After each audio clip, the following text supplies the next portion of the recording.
မင်္ဂလာပါ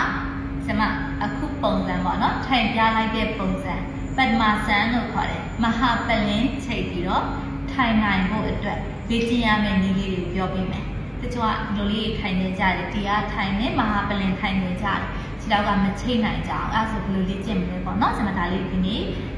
ထိုင်ဖို့အတွက်လေ့ကျင့်နည်းလေးတွေကိုပြောပြပေးပါမယ်ဒီမှာကျွန်တော်တို့ခြေထောက်လေးနှစ်ဖက်ကိုဆန့်လိုက်မယ်ဆန့်ပြီးပြီဆိုရင်ဘယ်ဘက်ခြေထောက်လေးကိုညာဘက်ပေါင်ပေါ်မှာတင်ပြီးရင်ခြေချင်းဝက်ကိုလှည့်ပေးပါဟုတ်ပြီနော်တေချာလေးလှည့်ပေးမယ်ဆက်ဝိုင်းပုံစံခြေချင်းဝက်ကိုလက်ရရေး10ချိန်လက်ဝဲရေး10ချိန်လှည့်ပေးပြီဆိုရင်တို့ဒီမှာဒီခြေထောက်လေးကိုခန္ဓာပေါင်နာပေါ့နော်ပေါင်ရင်းနာကတ်နိုင်တဲ့လောက်ကပ်ပြီးဒူးကိုအတင်အချမမယ်ဖိချမယ်လက်ချောင်းလေးနဲ့မမယ်လက်ဖက်နှောက်နဲ့ဖိချမယ်ဟုတ်ပြီနော် then တတိယရလိုက်ဆိုရင်ဒီမှာခက်တက်တက်လေးသွားလို့ရတယ်အတိတ်ကရေမနာတိအောက်ဖိချအဲ့လိုမျိုးအကျိန်30လောက်လုပ်လိုက်မယ်ဘယ်ဘက်ပြီးပြီဆိုရင်ညာဘက်ကိုလည်းလိုပဲခြေချင်းဝက်ကိုလက်ရရေး10ချိန်လက်ဝဲရေး10ချိန်လဲမယ်နောက်ဒူးကိုအတင်အချအကျိန်30လုပ်မယ်ဒါတနည်းနော်ပထမနည်းဒီနှစ်ခုလုံးမယ်လုပ်ပြီးဆိုဒုတိယဆက်ဒူးလေးကိုကွေးလိုက်တယ်ခြေထောက်လေးကိုကွေးတယ်ဒီခြေဆောင်လေးကိုတောင်စစ်ကြားထဲထည့်မယ်ဒီဘက်လက်ကလည်းဒူးကိုပိုက်လိုက်မယ်လက်ချောင်းချင်းရှက်မယ်ဒါဆိုကျွန်တော်တို့ကလေးတယောက်ကိုပိုက်ထားတဲ့ပုံစံမျိုးလေအဲ့ဒီနည်းနဲ့ခြေထောက်လေးကိုလွှဲပေးမယ်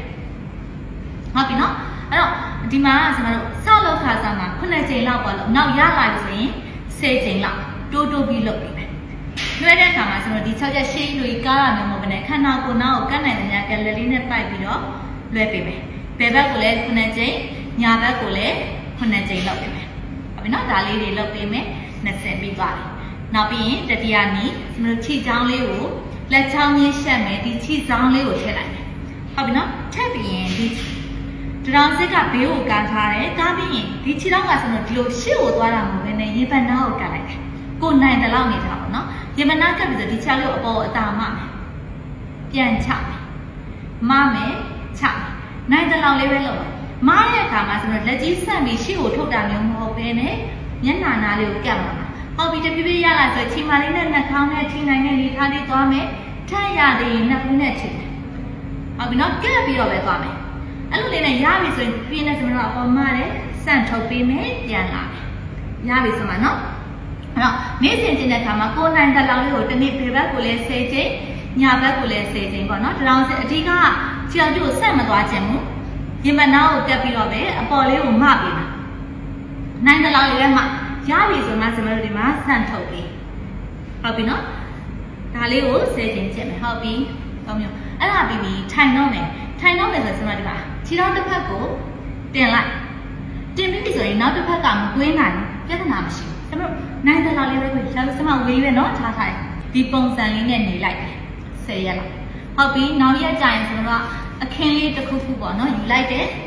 ခြေထောက်ရဲ့အောင်လေးကိုထားလိုက်ထားတဲ့အခါမှာလည်းဒီဆက်ကျိုးစွကြီးအတွင်းထဲကိုဆွဲတာမဟုတ်ဘူးကိုနိုင်တဲ့အနေထားလေးမှာပဲထားမယ်ဘလော့တုံးလေးနဲ့ထင်ထားတယ်ဒီမှာဘလော့တုံးပြတယ်အိမ်မှာဆိုရင်ဘလော့တုံးရှိရင်လည်းဘလော့တုံးဓမ္မမဟုတ်ရင်လည်းအောက်ကဆောင်းထူထူလေးခင်းပြီးတော့တင်ထားလိုက်